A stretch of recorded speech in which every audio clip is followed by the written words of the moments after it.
Vaccinations are a hot topic in parenting, especially when it comes to newborns and infants. Today we're going to talk about if these injections are going to impact your child's sleep and how to help your child really just get through that hump of the first 2 days after getting their injections. There are three main side effects when it comes to vaccinations. Number one, your child might be fussy, they may have a fever, and you may see changes in their sleep. The fussiness could be caused by just general pain in the injection site. Think about when you get a flu shot. That's the one that generally leaves my arms sore a little bit for a couple days. So just imagine being like 8 to 10 pounds, getting your first shots and having that pain and not being able to communicate it. So obviously that can lead to increased fussiness. Having a fever after any vaccinations can be common. Generally, if there is a fever, it is very mild and it passes relatively quickly. Now, this fever and pain in the injection site might actually change your child's sleep patterns for the next couple of days. We have some children who get their shots and then they sleep extra. They're like, I'm not having this, I'm gonna sleep it off.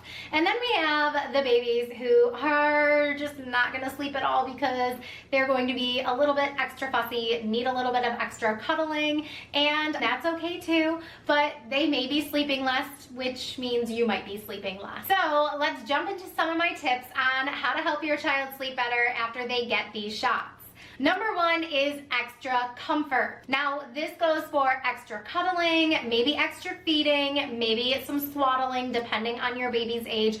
But with the younger babies under about 8 to 10 weeks old, that swaddling, tightness feeling is gonna help your baby feel more safe and secure. So having that swaddle time during the day could be a good thing. On the other hand, you can have some skin to skin time with your baby during this time, and that will definitely help, especially with not only the comforting, but if your child has a low grade fever, your body temperature can help regulate your baby's body temperature. Giving your child this extra comfort, especially when they are already good sleepers, is not going to ruin their good sleep habits. That is only applicable if your child is having these extra comfort measures for a day or two after the shots. Now, you need to recognize when your child is feeling better and go right back to regular sleep habits.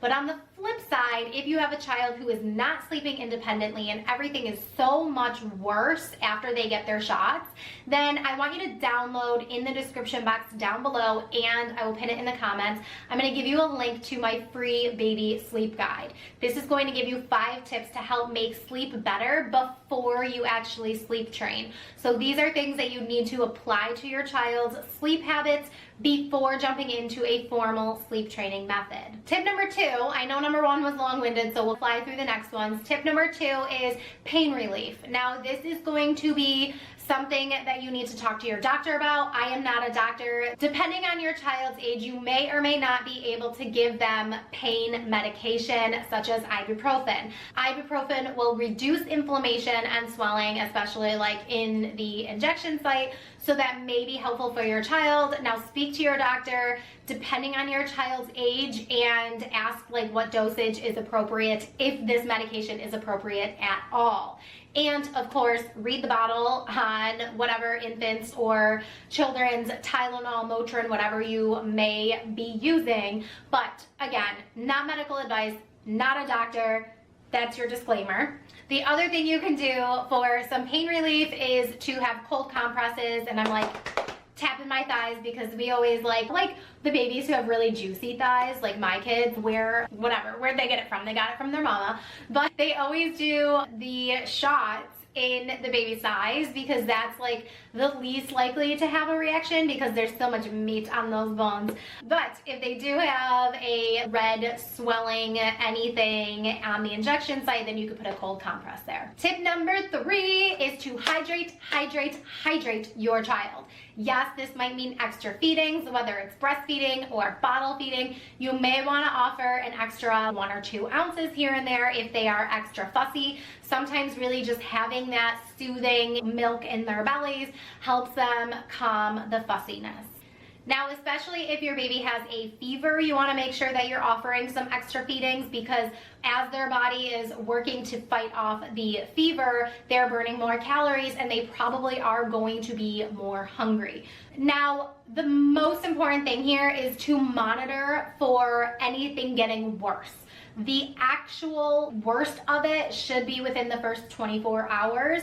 And I'm not saying that it should be like this awful, terrible experience, but the peak of the fussiness or the fever or the lack of sleep or any of that should be happening within the first 24 hours.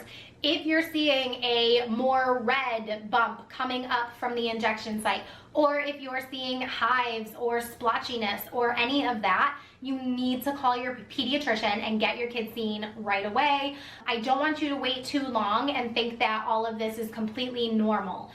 My pediatrician always told me a lot of things can be normal until it's not. So it can be normal, like a fever can be normal until it's a very high fever. It can be normal to have a red spot at the injection site until maybe it gets worse. So keep that in the back of your head, and of course always be observing how things are going after your kid gets shots, especially if they're really young and they haven't had a lot of vaccinations yet. And what you could also do is take pictures of the injection site. This is like the magic of our technology and our smartphones these days, is that you can take a picture of your child's injection site an hour after the injection, and then you can take one 24 hours after, so you can see the progress and see if things are getting better or if they're getting worse.